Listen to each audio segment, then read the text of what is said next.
mês de maio, a discussão sobre os limites do humor tomaram as redes sociais depois que o Tribunal de Justiça de São Paulo determinou que o comediante Léo Lins deletasse uma apresentação, já com 3 milhões de acessos do seu canal no YouTube. O show, de acordo com a Justiça, continha piadas depreciativas contra minorias da sociedade. Sou João Torquato, sou músico ativista do movimento negro e estudo os conflitos que se originaram a partir da desintegração da antiga República da Iugoslávia. Se você escutou o episódio 73 do nosso podcast, já sabe que o humor é um aspecto vital da cultura judaica. Historicamente, o povo judeu é conhecido por usar esse dispositivo, eu diria até como forma de sobrevivência.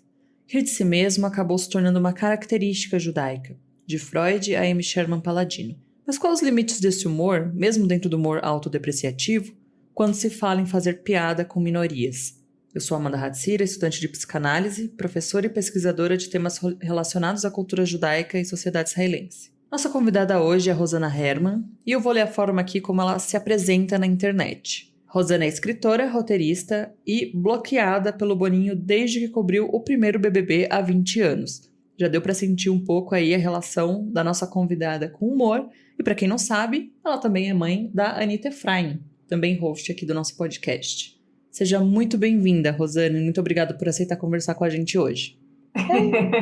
Eu que agradeço, Amanda e João, porque eu ouço, evidentemente, eu sou grande ouvinte do E Eu Com Isso, não só porque eu sou mãe da Anitta, mas porque o podcast é muito bom e tem 4 anos, e isso já fala por si, gente, parabéns, um podcast que está no ar há 4 anos regularmente, é porque tem conteúdo bacana, né, realmente.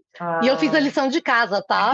Eu fiz a lição de casa. E eu já quero agradecer ao Ben Ludmer, com um atraso de 149 episódios, porque ele falou de mim. Ele deu uma entrevista para vocês no episódio 73, que eu até ouvi falando de humor judaico, e falou de mim, mencionou. Então, com quase 150 episódios de atraso, estou aqui agradecendo, e eu ouvi de novo. Então, coisas muito, muito bacanas que foram ditas. Ah, legal. Olha só, gente. Então, também, depois que ouvirem esse episódio, volta lá e escuta o Ben falando que também foi um episódio muito legal. A gente falou muito das características do humor e o Ben, como também um comediante, né, de stand-up, ele trouxe também um repertório, dividiu com a gente um repertório muito legal, para quem curte aí e quer saber mais sobre humor judaico. Bom, então, para começar, Rosana, eu queria que você contasse um pouco da sua própria história com o humor, né, das suas referências, e também falar o que tem de judaico no seu próprio humor. Eu li aqui eu acho maravilhosa a sua mini bio aqui, e queria que você começasse falando um pouco da sua ligação com o humor na sua vida. Eu queria ser cientista, né, no começo, quando eu era adolescente. Eu queria ser, assim, aquele desejo de salvar o mundo, sabe? Essa coisa bem, né, o ideal de vida. Então, eu fiz física na USP, fiz 4 anos de bacharelado, fiz 2 anos de pós-graduação em física nuclear, etc. Porém, a minha personalidade era tal que eu estudava física, mas eu era a pessoa que contava piada, eu era a palhaça da turma, eu sempre tive uma linguagem ligada ao humor na minha vida, né? Também de autodepreciação, porque, por exemplo, eu sou baixinha, né? E eu lembro quando eu era menina, eu estava aprendendo as horas, e o horário tem base 60, né? Porque a hora tem 60 minutos. E o sistema métrico tem base 100. Mas para uma criança é difícil. Então, meia hora era 30 minutos era meia hora, e meio metro era 50 centímetros. Então, quando eu tinha 1,30 m, eu achava que eu já tinha 1,5 m, mas eu não tinha, eu tinha 1,5 m. Então, eu estava confundindo. Falava, não, mas eu vou crescer mais. Não cresci, fiquei com 1,57 m, que eu acho que é muita sacanagem do destino, porque ainda é um horário. Que horas são? 1h57. Que é horário, não é estatura, né? E mais 3 minutos eu podia ter 2 horas de altura. Porém, fiquei baixinha. Então, essa característica de fazer humor comigo mesma, não tão nesse sentido de autodepreciação, mas de uma visão bem-humorada de si mesmo. Exatamente como isso, eu sou bloqueada há 20 anos pelo Boninho, quer dizer, é uma coisa ruim, mas é uma coisa boa, porque ele é muito famoso.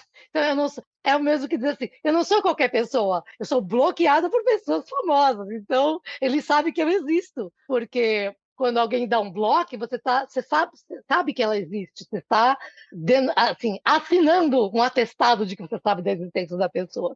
Então, meu humor sempre foi a minha visão de mundo, a minha forma de aceitar o mundo, as limitações do mundo, minhas dificuldades com o mundo, sempre foi essa, foi a linguagem do humor. E depois que eu saí da física, fui trabalhar com comunicação, entrei na ECA, depois fiz mais 2 anos de Casper Libre, continuei a vida inteira na comunicação, sempre foi essa visão original da comédia, que vem, comédia e tragédia gregas, que a função do humor é desempoderar os poderosos, empoderar os desempoderados. Essa sempre foi essa é a função original do humor, e que sempre se disse que o bobo da corte era a única pessoa que podia tirar sarro do rei ou da autoridade sem perder a cabeça.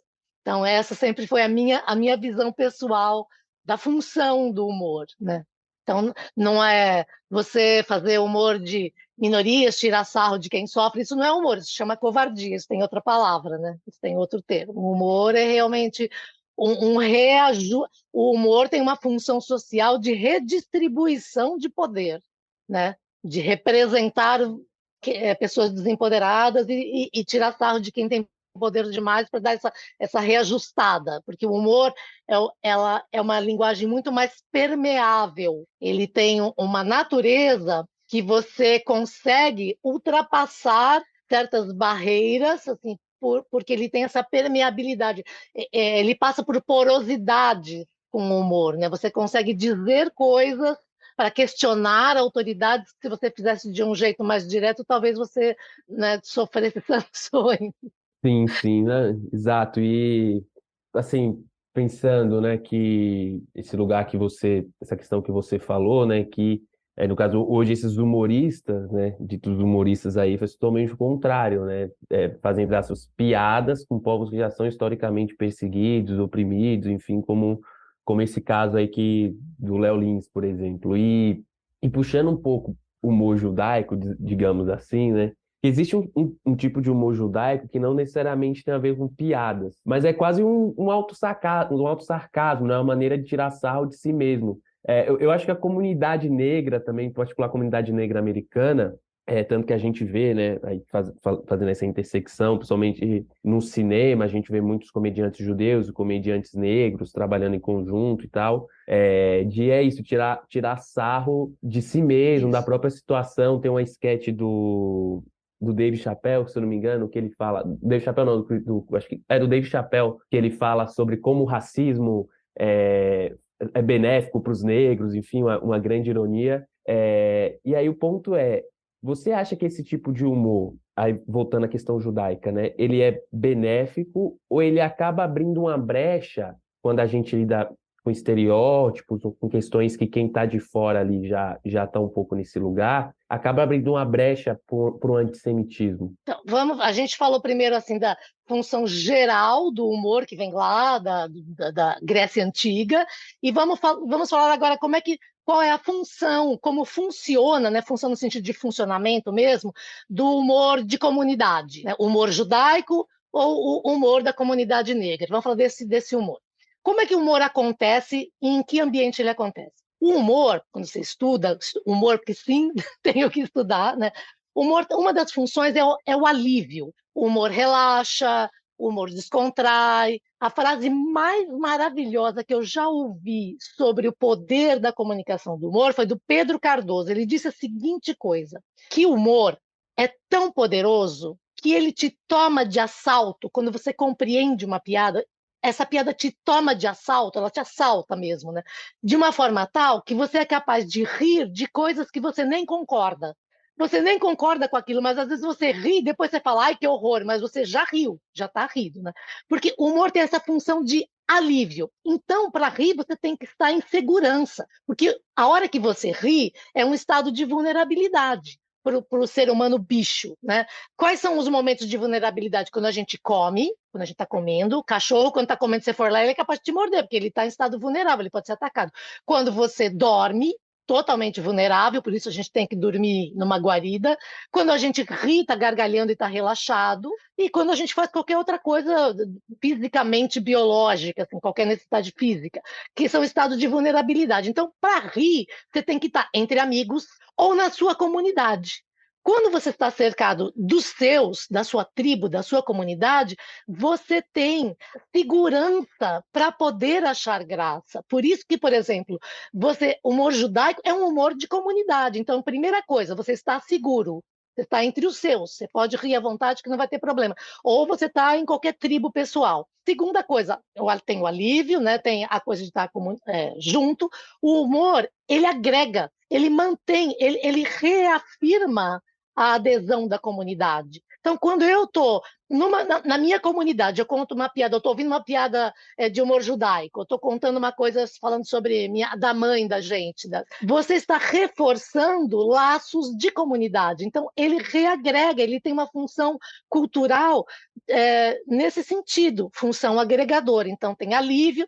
E a outra dimensão é que o humor, quanto mais familiar, mais engraçado. E o que pode ser mais familiar do que contar piada de família judaica? O que pode ser mais, né? Então você tem todos esses elementos. Ele agrega, ele alivia, ele é familiar e ele então mantém as suas tradições, ele reconta a sua história com suas peculiaridades. Por isso que ele faz tanto sucesso, né? E como o Ben falou lá no episódio 73, fazendo propaganda, pode ouvir, atemporal maravilhoso, o início da indústria americana veio de judeus que dominavam a cena do cinema, Hollywood e tal. Então, o humor judaico faz parte da cultura americana, aqui menos. Então, o que você perguntou, João, se isso não pode dar uma brecha para piadas antissemitas, é que aqui no Brasil, as pessoas têm um olhar para os judeus do Brasil, como se fosse uma coisa separada, e não tem essa absorção cultural, nem nas palavras, nem é mais difícil, né? Se bem que, vou falar uma bobagem aqui, mas eu fiquei pensando, assim como a gente falava assim, a gíria antiga, se pá, eu até nem vou, se pá, eu vou junto, se pá, pode ter vindo do francês, se pá, né? Se pá, eu fiquei pensando, será que esse velho, falar uma coisa para você, oi, velho, será que vem de velho ou será que não vem de oi, velho? Sabe assim? Será que não tem uma. Assim, será que a gente um pouquinho não absorve da língua também?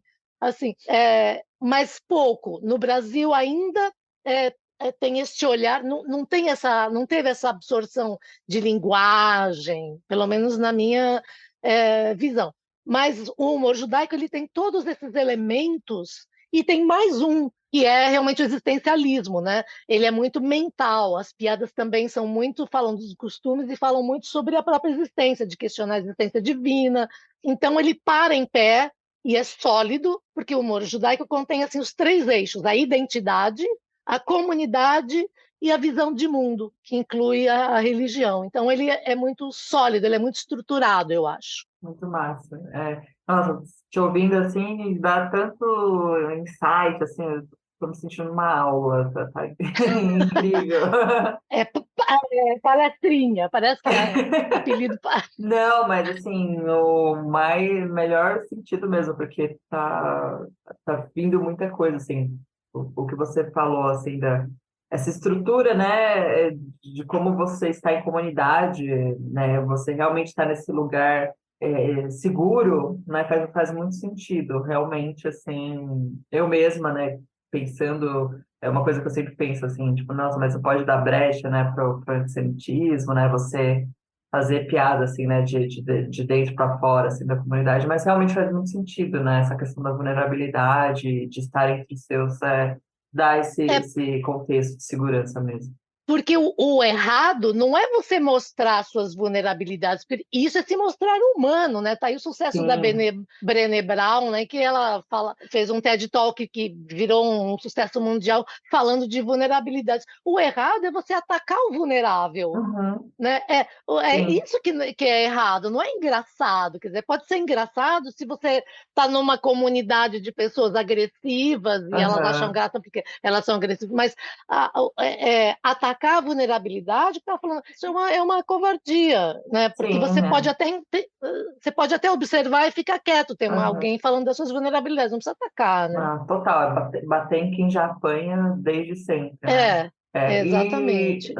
quando você começou, né, falando, você tocou já em alguns aspectos, mas deu vontade de te ouvir falar um pouco mais, né? Porque o humor, de fato, é uma arma muito poderosa, né? Quando a gente fala de desafiar normas, valores, crenças, né, estabelecidas, né? Então a gente sabe que o humor tem sim essa função. O próprio Amos Oz dizia que o humor é uma das melhores armas contra o fascismo, que não tem senso de humor. E eu acho isso muito interessante, né? Então, eu queria saber para você um pouco mais sobre esses limites, a sua visão sobre esses aspectos, né? Do humor como essa arma que desafia e desestrutura, né, essas normas. É, o humor, a gente pode pensar, se fosse fazer assim, um modelo de compreensão, né?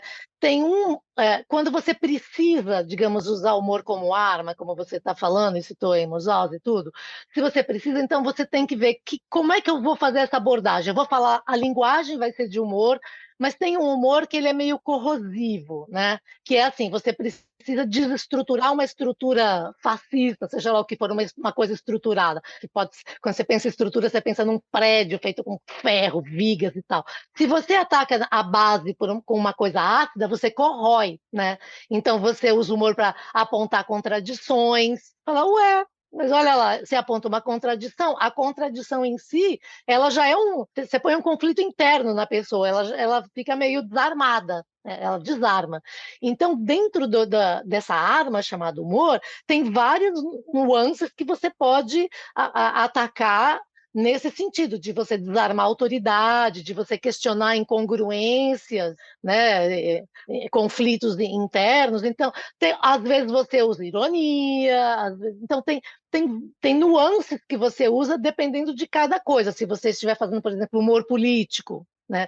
O humor político a gente vê que às vezes fala, nossa, ele vai fundo na ferida, ataca uma contradição que você fala, quero ver como é que vai responder isso agora, realmente, porque está na cara que a pessoa tá mentindo, né? Então tem bastante, assim, tem ciência para fazer o humor, né? Digamos assim, que não é o humor que resulta em gargalhada, que é o que vocês estavam falando no começo, assim, em reflexão, né? Tem piada que você ri, mas depois você vai para casa e a pessoa fala, pô, mas espera isso aí realmente tem um negócio aí, essa coisa é boa, isso aí que você falou. E é isso, né? Tipo, piada de mãe judia, né? Que é aquela famosa brincadeira, a mãe dá duas gravatas para o filho no aniversário, uma azul e uma vermelha. Aí ele vai visitar a mãe e fala, deixa eu agradar minha mãe. Aí ele vai lá, chega lá com a gravata azul, abre a porta, ela fala, que foi, não gostou da vermelha? Né? Que é sempre isso. Nunca tá bom, né? Nunca não tem como agradar, não tem como agradar. Sempre ela vai duvidar. Então, isso é um tipo de brincadeira, de humor, que fala de um aspecto da personalidade. Então, isso é muito psicanalítico, no sentido de que também tem um humor que analisa as nossas contradições, né? Que fala do nosso ser, de como nós somos. E isso, você ri e depois reflete. Então, isso também é legal para você dar um salto de crescimento, né, interno. João ia falar alguma coisa na hora que falou de psicanálise. Não, porque é que eu acho muito boa a história da gravata aí, da gravata vermelha e azul.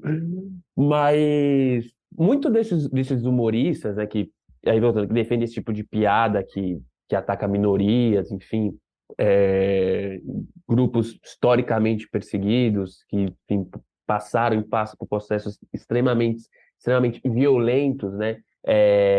Eles se defendem dizendo que estão sofrendo censura, né? No caso desse humorista aí que teve o especial retirado do YouTube. E a gente acabou vendo alguns dos colegas desse humorista saindo em defesa dele com esse argumento, né? De que é um show de comédia, não é literal. Então, a partir do momento que um órgão de justiça do Estado pede para uma empresa privada retirar do ar, é uma censura.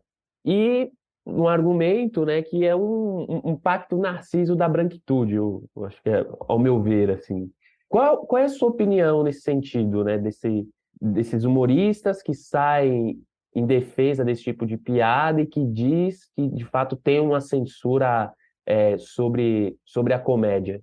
Assim, os americanos acham que First Amendment justificam tudo. Eu não acho. Então, eu vou dar os dois extremos. Primeiro, censura a gente tem que definir. Censura é quando você previamente tem alguém que diz se você pode ou não pode pôr no ar. Isso é censura. A censura ela é sempre prévia. Então, eu teria que pegar o roteiro do show e dizer o que pode e o que não pode entrar no seu show. Isso é censura prévia. A outra coisa é, você faz o seu show do jeito que você quiser, e se aquilo for condenado pela lei, se você estiver cometendo um crime de racismo, tira do ar ou você vai preso ou você é processado e tal. Então, isso não é censura, isso chama lei. Né? Censura é quando você está num regime arbitrário, autoritário, que controla tudo, e censura o show de humor, a letra de música, a peça de teatro, o livro que você publica, para ver se está em conformidade com a ideologia do poder autoritário. Isso é censura. Quando você responde criminalmente por alguma coisa que você fez, não chama censura, chama crime, né? Aí se você entra lá com o seu advogado, prova que não é crime, isso é outra coisa. Então, eu acho que essa palavra nem cabe nesse caso, né? Então, se você tem uma piada que é considerada uma coisa criminosa, está enquadrada como um crime, chama censura. Essa é a primeira coisa. Segundo, que é a ideia de defender, falar assim, eu defendo a liberdade de expressão total. Ué, então você está defendendo a liberdade de você se expressar e cometer um crime? Isso é uma contradição em si também, né? Porque eu não posso falar assim, cada um faz o que quiser, dentro da lei. Dentro da lei. Mas você vai defender o direito de você agir fora da lei? Não. Você tem que defender uma liberdade de expressão dentro das regras da sociedade, né? Que também mudam com as décadas e os séculos, essas regras. A gente que criou, gente, quem é que fez a Constituição? Nós, quem fez a Declaração de Direitos dos Homens? O ser humano. Somos nós que fazemos. Então, se de tempos em tempos a gente quer fazer um revisionismo e achar que a gente estava errado, a gente estava errado e vai ficar certo agora. Porque, de fato, a gente tem, sem saber, a gente é criado num mundo e numa sociedade onde a gente tem traços de racismo, de segregacionismo, sem saber, e é por isso que a gente tem que se desconstruir, né? Eu sempre uso esse exemplo, quando você vai pegar você vai num médico do plano de saúde ou coisa assim, você vai lá e procura um médico, e você pega um nome e marca, você não sabe se a pessoa é branca, preta, se é judeu, se é muçulmano, você não sabe, às vezes pelo nome, mas em geral você não sabe. E se você chega e fica surpresa, porque tem uma pessoa que fisicamente não era o que você esperava, você está demonstrando que dentro de você tem templates de racismo. Porque você espera o quê? Que o médico seja um cara branco de jaleco. Se for uma mulher preta, você já vai falar, ué, mas a ginecologista é uma mulher preta? Ou é uma judia com um cabelo ruivo? Assim, entende? A gente tem templates na cabeça de coisas que a gente espera. E aí a sua cara reage e faz uma cara de surpresa. Você tem que ter a consciência de que essa sua reação não é sua culpa, mas está lá dentro. Você tem que trabalhar, trazer para o consciente e desfazer isso, né? Então, o humor, às vezes, ele tem que ter essa função, e não de você montar uma estrutura que você acha engraçada, porque ela tem estrutura de piada, tem setup, tem punchline, assim, sendo que aquilo é ofensivo ou criminoso. Isso não justifica. E eu acho que muita gente que cria piada, ela cria a piada não porque ela é racista conscientemente, mas ela não sabe que ela tem racismo dentro dela, ou que ela tem antissemitismo dentro dela, ela não percebe. E ela faz a piada só pelas palavras. Ela pega a piada, escravidão, trabalho. Mas o que é escravidão? É um tipo de trabalho, é um trabalho não pago. Vou fazer uma brincadeira com pago e não pago, tipo, que não tem nada a ver. Escravidão é um ser humano, sejam judeus no Egito, sejam negros no Brasil, em qualquer lugar, nos Estados Unidos, é uma coisa muito maior do que simplesmente trabalho pago ou não pago. É inclusive burro, é inclusive ignorante, né? É uma Isso, relação errada. desculpa cortar, Rosana, aqui você tocou num ponto que eu vi um corte inclusive, fica a dica aqui do programa do Mano Brown, Mano a Mano, com o Gregório do Vivier, que ele comenta um caso que foi num programa de televisão que um youtuber contava de uma situação que ele teve com o Mano Brown ali. E ele estava contando a história, só que com uma coisa meio, entre aspas, engraçada ali, a fim do pessoal rir da situação, e ele colocando o Mano Brown como se fosse um cara violento, que não sei o quê, que ia cobrar ele, tal, tal, tal. E aí o pessoal acabou rindo, como se o Mano Brown, por conta desse, entre aspas, esse jeito, essa violência do Mano Brown. E aí o Mano Brown, acho que é quase um desabafo ali que ele faz com o Gregório do Vivier, que ele fala que o homem negro, historicamente, já é visto como violento, tem todo esse estereótipo, toda essa construção, e quando você fomenta isso a partir de uma narrativa engraçada, você tá reforçando esse estereótipo, né? Então, só que você vê ali que não foi, entre aspas, uma ofensa direta, mas que foi uma narrativa engraçada dentro de todo o imaginário que acabou gerando, tocando numa ferida ali, né? Exatamente. Assim como essa coisa de toda vez tem que fazer piada de dinheiro com um judeu. Sempre, quando alguém vai fazer uma piada, fala, mas não é antissemita, eu só estou falando que. Fala, mas, cara, tá bom. Mas você entende por que isso ficou associado? Você entende? Você foi estudar, sei lá, o que eram os pogroms? Você foi entender, assim, que tinha um czar que obrigava também pessoas de uma comunidade a irem lá cobrar taxa, sabe, e fazer a cobrança na porta, e que então as pessoas associavam. Assim, você pode estudar para entender algumas ligações entre as coisas, porque se você entender de onde vêm certas coisas, talvez você até fala, nossa, puxa vida, não sabia disso. Entendi. Então, a ignorância está na base de muita coisa. Então, olha, eu sou muito boazinha, dou o benefício da dúvida, de achar que as pessoas, às vezes, são mais ignorantes do que antissemitas, sabe? Elas são mais ignorantes do que racistas, elas são tão ignorantes que elas ignoram isso que está dentro delas, que elas estão reproduzindo clichês ofensivos e errados, porque ela ouviu isso já de muito tempo e não parou para se questionar. Então, cabe ao pessoal mais acordado, né? Cabe a quem está conscientizado passar isso adiante, acordar mais gente, para a gente ter uma visão melhor de mundo para todo mundo, né? Então, Uhum. porque e quando, claro que então a gente não pode, não, a gente pode, né? Eu não sei se foi a Amanda que falou isso ou alguém que falou isso, a gente pode rir da mãe da gente, mas não o outro pode falar da mãe da gente. Dentro da nossa comunidade, a gente pode rir de si mesmo, rir das nossas características, porque por trás tem um afeto. E não dá para você, gente, não dá para você fingir. Não, mas eu não tive intenção, porque quando você tem intenção, todo mundo percebe. Todo mundo percebe a intenção quando é cruel, quando é desmerecedora. A gente percebe, o ser humano não é o chat GPT, ele tem intuição, tem sentimento, a gente lê outras coisas, né? A gente lê a cara, lê a intenção. Então, quando você está num show de stand-up de um comediante negro e ele faz uma piada em relação a ele mesmo, gente, ele sabe o que ele está falando. Agora é diferente. Chega um cara lá falando de um cara que é isso aí, poder branco, né, dominador do mundo, e o cara vai lá e faz uma piada. Não, mas eu só associei escravidão. Não, né? Não é verdade. Então, quanto mais a gente tiver é, conhecimento, quanto mais a gente abrir a mente, melhor vai ser a qualidade do humor que a gente produz, né? Ele vai ser um humor de alívio, afeto, de muita diversão, de liberação, né? Eu sempre menciono assim os verbos que a gente usa quando fala de humor. Você fala assim, gente, eu fiz xixi de tanto rir, quase fiz xixi de tanto rir, né? Você fala assim, gente, assim, o que quer dizer isso? Frouxos de riso. Olha a palavra, frouxo, fazer xixi. O humor, ele te relaxa tanto que você solta seus músculos. Você solta o esfíncter, você solta os seus músculos que fazem as contrações para você manter as suas coisas dentro do seu corpo. Você chora de rir, quer dizer, você libera coisas quando você ri muito. Você perde o controle sobre a sua fisiologia de tanto relaxamento e alívio. Por quê? Porque você desliga seus mecanismos de segurança. Nós vivemos travados, né? Porque a gente tem medo de assalto. A gente pega o celular e fica, olha a tela, olha para lá, né? A gente vive tenso. A cidade é tensa, o mundo está tenso. Então, quando você está num ambiente aconchegante, entre os seus, é gostoso você dar risada e aliviar, porque alivia o corpo, a alma, a mente, tudo. Você realmente solta a musculatura e deixa que o humor perpasse por você. Então, é um carinho social, né? É uma ligação social. Todo mundo fala, que eu vou encontrar os amigos, fim de semana, dar umas risadas. A gente não fala isso. A gente fala, vai encontrar amigo para dar umas risadas, né?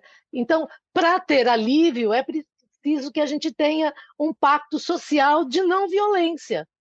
Enquanto houver violência, fica difícil você compreender para que serve o humor, né? O humor é o contrário da violência. O humor, Perfeito. mesmo quando ele é ácido e corrosivo, assim, ele está lá para desautorizar a violência. Eu estou uma grande defensora do humor, eu aqui estou... Não, total, e assim, é muito, muito bom também, né, ouvir, tem muita teoria também, né, por trás disso, muito estudo, né, para ver que não é uma coisa que você faz assim, com base na ignorância, né, você realmente precisa entender, né, do que se trata, né, porque realmente esses humoristas, eles estão ali, a ignorância deitada no berço esplêndido das dos seus privilégios, né, e que realmente que ninguém está disposto a levantar, né, desse berço, né, ficar ali nos braços do privilégio. Rosana, você é uma pessoa assim muito presente nas redes, né? Eu mesma te sigo em todas e queria saber um pouco do que você sente, percebe nesse mundo, né? Online, né? A gente tem também uma discussão recente aí sobre responsabilização das big techs, né? E o quanto que essa falta de uma legislação, responsabilização contribui, né, para que discursos de ódio disfarçados muitas vezes de piada, de humor, se disseminem com muita facilidade, né? O YouTube, por exemplo, né, é um ótimo exemplo e que sofreu essa ascensão recentemente. Como que você está sempre muito presente nesse mundo online, sente e percebe tudo isso? O grande problema é que as big techs criaram algoritmos que lucram, né, que tem um modelo de negócio que lucram com a agressividade, né? O Tristan Harris, que é um grande estudioso, que já foi de big techs, que trabalhou em grandes big techs, ajudou a construir esses algoritmos e hoje fez a virada e trabalha contra isso, trabalha por uma humanização. Ele diz que o que impera na internet é a nossa pior versão, porque a nossa pior versão gera lucro para quem tem esses modelos. Então, quanto pior você for, mais o algoritmo vai lucrar. Então, o algoritmo aprende que se ele te der mais de gente raivosa e mais de gente agressiva, ele vai ganhar mais dinheiro e você vai piorar. Então, para ele, está ótimo se você for espiralando para o ralo e se tornar uma pessoa pior. Além do que, esse momento mundial que a gente vive, dessa tendência de sempre a direita querer estar na ascensão e tal, essa coisa autoritária, ela também se vale disso, ela também se presta ela gosta dessa agressividade. E todo o sistema autoritário é baseado em ressentimento, em coisa ruim, raiva, ódio, ressentimento, raiva do outro, né? Então, na medida em que a gente tem empresas que lucram com a nossa pior versão, todo mundo cai na armadilha da pior versão, porque você ganha mais seguidores, mais gente vai responder às suas agressões, né? O humor, assim como o amor, ele é uma coisa mais solta e diluída, e o ódio, ele é um pulso, né? O ódio é uma facada, o amor é um abraço, o humor é uma soltura de gargalhada. Então, eles, a longo prazo, te transformam numa pessoa mais feliz que vai viver mais, o ódio te mata, a expectativa de vida de quem vive nessa agressividade é muito menor, né? Só que a curto prazo a gente acha que tá lacrando, né? Tá fazendo sucesso. Ai, falei mesmo, né? Falo mesmo. A pessoa o deboche, né? Que é uma coisa que pode ser usado com parcimônia. Eu falo, gente, essas coisas, ironia, são temperos, gente. Você bota um orégano na pizza, fica uma delícia, mas ninguém vai comer um pote de orégano. Hoje eu vou comer orégano, hoje eu vou me alimentar só de ódio. Vou comer, sabe, cúrcuma o dia inteiro, comi 2 quilos. Não, são temperos da linguagem. Você faz uma piadinha aqui, outro lá, mas não é para viver disso. Mas se a gente passa o dia inteiro na ironia, no cinismo, é chato, gente, é chato. Sabe, usa de vez em quando, não... Você percebe a não. maldade ali na pessoa, uma coisa ruim ali, né? Falei disso hoje no Twitter por falar nisso. Como é horrível gente passiva-agressiva, né? É horrível, porque além de tudo ela tem desculpa de só estava brincando, como você não, você está sendo ofensiva, agressiva e disfarçado, você é um lobo em pele de cordeiro, é o passivo-agressivo. Ele está lá agredindo, sabe, dando uma punhalada e tirando, mas eu dei uma punhalada bem devagarinho, grande coisa que foi devagar, sabe, eu dei uma E aí vira punhalada. um apito de cachorro também, né? Muito desse tipo Também, de humor, né? Que você vai lá e fala, meu, isso aí é ofensivo, é machista, racista. Ah, não, mas é só um Ah, meme, é é só... você que é chato. Ai, É, para de ser É, chato. Ah. lá vem a turma da lacração woke, né? Não, é isso, vira um apito de cachorro que chama todo mundo para te atacar, né? Então, assim, o que que eu acho que a gente precisa, assim, enquanto a gente sentir e está num ambiente muito grande, mais amplo, que discrimina e que ofende, a tendência é que a gente se feche mais em comunidades para a gente fazer nosso humor a salvo ali no nosso lugarzinho. Mas o ideal é que a gente consiga chegar num pacto social um pouquinho mais ou menos de convivência, onde a gente possa se sentir seguro sem ser atacado, seja num show, seja na rua, seja, sabe assim, tem que ter um jeito de eu poder ir num show de humor e não sair de lá chorando ou ofendida, sabe? Então, a gente tem que ter isso em mente, porque, mas então, aí vai ter aquela pessoa, mas então nenhuma sogra vai poder ir, gente, piada de sogra, né, por favor, né, quer fazer, faz, mas, gente, por favor, né, mas tá 2023, bom, né? 2020, tá bom, mas quer fazer, faz, vai, não vai, faz de um jeito, então, que você consiga dar um twist original, sabe, assim, faz de um jeito que você pega o clichê e dá uma ilustradinha, assim, mas o que não faz sentido é que você for the sake of the joke, sabe assim, só para poder manter a piada viva, você faça mal para um ser humano, né? Não é possível. Às vezes eu falo isso. Gente, eu tô falando que um remédio. Outro dia eu falei que um remédio tinha efeito colateral ruim e a pessoa que toma um remédio por alguma razão foi defender. Eu falei, gente, por favor, você prefere brigar com um ser humano para defender um remédio? Tudo bem se você gosta de tomar esse remédio, sem dor de cabeça, você gosta desse remédio. Eu tô falando que às vezes ele faz mal pro estômago, tá lá na bula. Não sou eu que falei, foi a bula. Mas a pessoa também se sente ofendida porque eu falei que o remédio tinha um efeito colateral. Então, assim, vamos priorizar o ser humano. E se alguém te der um feedback falando que você ficou mal com aquilo, repensa. Repensa se vale a pena você insistir em manter uma coisa que possa estar fazendo mal para alguém, né? Porque se você é um ser humano normal, quando alguém te dá um toque, você fala, cara, você falou aquele negócio, mas aquilo, ou fez aquilo, não tinha acessibilidade, porque você não colocou uma coisa para quem é deficiente visual, auditivo, fala, pô, é mesmo, não tinha me dado conta, porque a gente às vezes não faz de maldade, às vezes você não se dá conta que você não fez a descrição, a audiodescrição do negócio e tal. Então, é sempre um toque de lembrar que tem pessoas que consomem o que você faz, que pagam o ingresso do seu show e que elas vão pagar para ser ofendida, é isso. Elas vão pagar para se sentir mal. Ou outra pessoa que vai assistir na internet vai... Então, você fala, mas não posso dar conta de tudo. Eu aprendi isso também escrevendo e como roteirista, que às vezes você fala uma coisa que não faz mais sentido. Você achou que as palavras se encaixavam de um jeito engraçado, mas era só para você. As outras pessoas não acharam graça.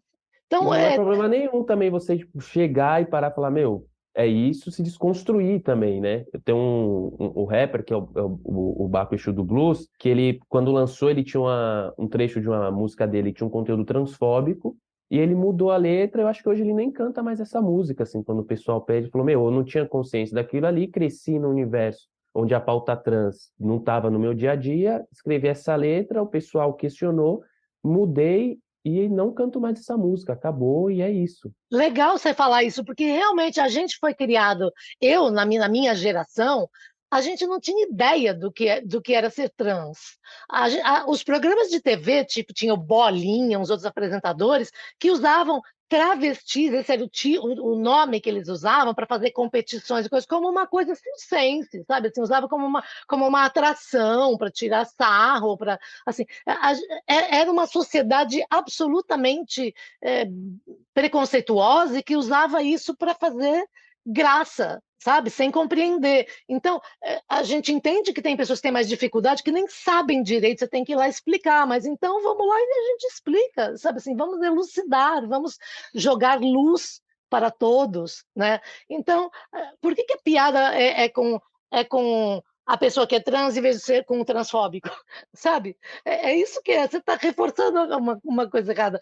E às vezes a pessoa toma consciência e melhora. A gente vê muita gente que que tomou consciência. A gente vê, e por isso que você fala, mas em 2007 você falou, mas em 2007 eu era muito mais ignorante do que eu sou em 2023. Graças a Deus eu melhorei. Então, eu acho que falta para a gente, falta a regulamentação, como a Amanda falou, nas big techs, nas inteligências artificiais, tem que ter a regulamentação oficial das coisas, tem que ter, mas tem que ter também esse pacto social entre a gente, né? Da gente realmente.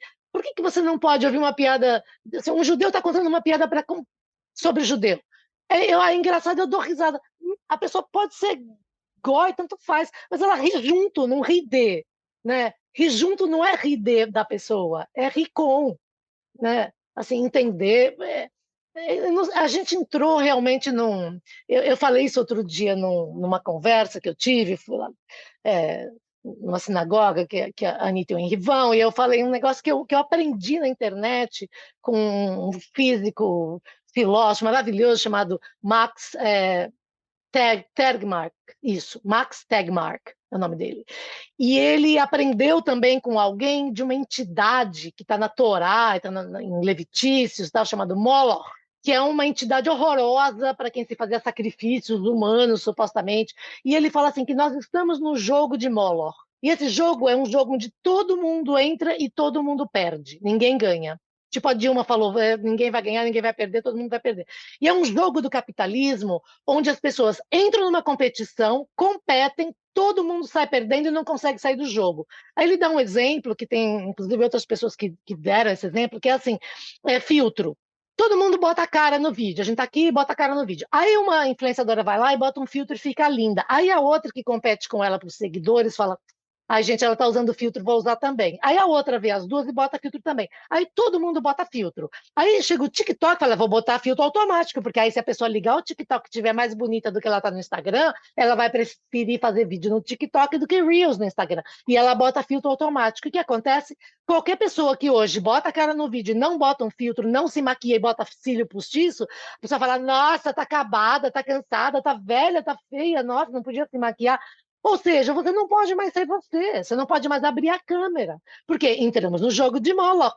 Todo mundo ofereceu a sua sanidade, sua vida em sacrifício, entrou no jogo, agora ninguém sai, todo mundo quer filtro e não consegue mais ser uma pessoa normal. Então, toda vez que a gente entra nesse jogo de competição ou de agressão, a coisa vai espiralando para cima e vai piorando e a gente vai todo mundo sair perdendo. A gente vai todo mundo ficar agressivo. Então, a gente tem que dar um jeito, alguém tem que sair do jogo primeiro. Olha de novo com a inteligência artificial. Tentaram fazer uma moratória, até o Sam Altman da OpenAI, que é o CEO. Gente, todos de origem judaica, só para lembrar aqui que quem está em inteligência artificial, impressionante, eu estou estudando. Sam Altman também, ele é de origem judaica. Harari, grande historiador, escritor filósofo, que está questionando muito também, Silence. Então, assim, todos eles hoje percebem que a gente precisa regulamentar isso e tentaram fazer uma moratória de 6 meses. Falaram, vamos o seguinte, vamos todo mundo parar e estudar antes da gente ir para frente, com o chat GPT 4, 5, 6, sei lá, e fazer que nem, sabe, a Anvisa faz aqui no Brasil, assim, a gente para e vê se o remédio é seguro e tal. Mas aí tem que parar todo mundo, porque se as grandes param e aí um lá na China não para, ele continua desenvolvendo. E ninguém parou. Por quê? Porque ninguém consegue fechar um pacto mundial para parar, entende? Tá todo mundo no jogo da competição o tempo inteiro. Então, o humorista está competindo com outro humorista, ele quer fazer piada mais engraçada? Não, ele quer fazer piada mais agressiva, mais não sei o que, mais. E a gente está competindo por ofensa. Por quê? Porque nesse jogo de Moloch, desse jogo horrível de sacrifício humano, quem é mais agressivo acaba ganhando mais. Você denuncia uma pessoa no Twitter, ela ganha seguidor. Gente, olha o jogo onde a gente entrou. Vocês já viram isso? Que você denuncia uma pessoa e Aham. ela ganha seguidores? Sim, sim. No próprio caso aí que a gente mencionou na abertura, aconteceu isso, né? O humorista, né? Ele foi condenado, ganhou mais seguidores. Então, mas É bizarro. aquelas. Não é impressionante o jogo onde a gente está hoje? Um jogo onde as grandes empresas nos mantêm escravizados nas redes porque elas lucram, porque o algoritmo privilegia a gente viciada e odienta, porque a gente, quando você denuncia uma pessoa que cometeu um crime, ela ganha seguidores. E não adianta falar assim, mas o mundo sempre foi assim. Era outra escala. O mundo sempre teve essas coisas, mas em outra escala. Eu sei que o Maníaco do Parque recebeu muitas cartas de meninas querendo casar com ele, e inclusive casou com uma na prisão, mas era outra escala. Não era todo mundo competindo por isso, interligado como nós estamos agora. Então, a gente precisa. Quem tem coragem, quem recebeu esse dom da coragem, tem que usar a sua coragem para falar: vou sair desse jogo, não quero mais competir, eu quero me agregar com pessoas com quem eu possa compartilhar coisas legais e melhorar. E isso não faz de mim uma pessoa fraca, porque eu, por exemplo, me sinto uma pessoa muito aguerrida, acho linda essa palavra, muito aguerrida. E não quero fazer essa competição destrutiva. E acho que tem outras pessoas que cada um com suas características que também não querem. Tem muita gente que não quer, só falta a gente se juntar. Se juntar e, Exatamente. para além disso, entender também que não é um jogo, né, o trufo das opressões, porque, por exemplo, quando saiu esse caso, né, quando vão condenar o comediante porque ele fez piada com a população negra e tal, vem sempre tem alguém que aparece falando, mas é aquela frase do Emicida, né, a dor dos judeus choca, mas a nossa já era piada. O próprio Emicida não se retratou por isso, se arrependeu depois de ter é, feito esse verso e tal, mas as pessoas continuam, né? Mas o que tem a ver uma coisa com a outra, sabe? A gente devia estar unido contra essas opressões que nos atacam, né? O Exatamente. inimigo é o mesmo, é o nazifascismo, mas a gente tá ali, né, nesse sectarismo, né, degladiando entre com quem deveria ser nosso aliado. Isso também Ou tentando construir uma escala de dor e sofrimento, sabe? Para ver é quem vem quem primeiro. sofre Não tem mais. que ranquear, não tem que ranquear, gente. A gente tem que parar com essa mentalidade é, que a gente comprou, né? De ranking, de quem vem primeiro, dos top 10, até da dor. Não tem que ser assim, né? E que se a gente for usar o humor de um jeito inteligente, eu já vi humoristas americanos fazendo stand-up que contam uma piada que tem ele pega assim, um leve preconceito, não chega a ser um preconceito, mas alguma postura vai sobre um comportamento humano que ele faz e a plateia ri. Aí depois ele vai um pouquinho mais fundo e a plateia fica assim, ele fala assim, ué, vocês vieram até aqui, agora vocês não querem ir até lá, vocês não querem mais um pouquinho adiante? Aí ele chama para as pessoas perceberem que elas acabaram de rir de uma coisa preconceituosa. Então você vê que. E aí ele deixa a plateia meio atônita. E ele mesmo diz: não, mas eu não quero só fazer rir, eu quero fazer a pessoa perceber até onde ela está rindo. Entende? Ele está testando o limite da plateia para que a plateia saia de lá melhor, menos preconceituosa do que entrou. Gente, isso é de uma inteligência incrível, né? Quer dizer, ele Sim. vai tentando puxar o elástico para depois mostrar para a pessoa: olha, você riu disso, você percebeu? Que é aquilo que o Pedro Cardoso falou. O humor é tão poderoso que às vezes a gente ri de coisas que a gente inclusive discorda, porque cerebralmente, quando você é impactado por uma informação de piada, né, o seu córtex pré-frontal, que é tudo isso aqui, ele ouve, né, você tem a cognição de compreender aquela linguagem, que se alguém contar a melhor piada em finlandês, a gente não vai rir, simplesmente porque a gente não tem cognição para entender finlandês. Não sei se era engraçado. Então, a gente decodifica e aí, cerebralmente, você decide. Tem um lugar no seu cérebro que decide se a piada é engraçada. E aí, pessoal, vamos rir ou não vamos rir? Tem essa plateia na sua cabeça que vai dizer se a gente vai achar engraçado ou a gente não vai achar engraçado. Né? Que é essa hora que você toma uma decisão passa por um consciente que você. Só que às vezes o humor ele perpassa, ele é tão transgressor que ele perpassa isso e você ri e depois fala, ai, que horror, gente, olha do que eu ri. Eu ri disso. E aí a gente fica com vergonha de si mesmo, fala, coisa horrorosa, não vou mais rir disso. É isso, a hora que você traz para a consciência. Porque a gente tem todo um inconsciente que sabe-se lá o que tem lá dentro, gente. Deve ser tipo aqueles quartinhos da bagunça, que tem umas coisas horríveis, coisas que você trouxe da mudança. Aquelas coisas que tem medo de fazer faxina, sabe? De abrir aquele quartinho. O nosso inconsciente tem coisas que a gente nem sabe como entrou. A gente foi parar lá. Coisas que puseram, que falaram quando você era bebê, você nem lembra, tá tudo lá. Então, nosso trabalho individualmente é fazer periodicamente essa faxina.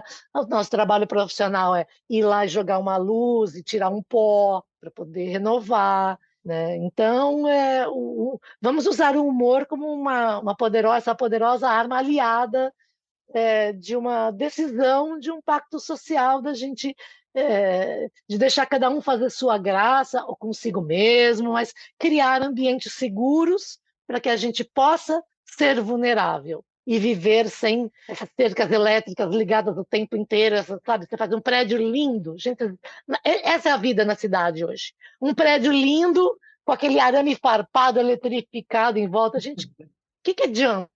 Né?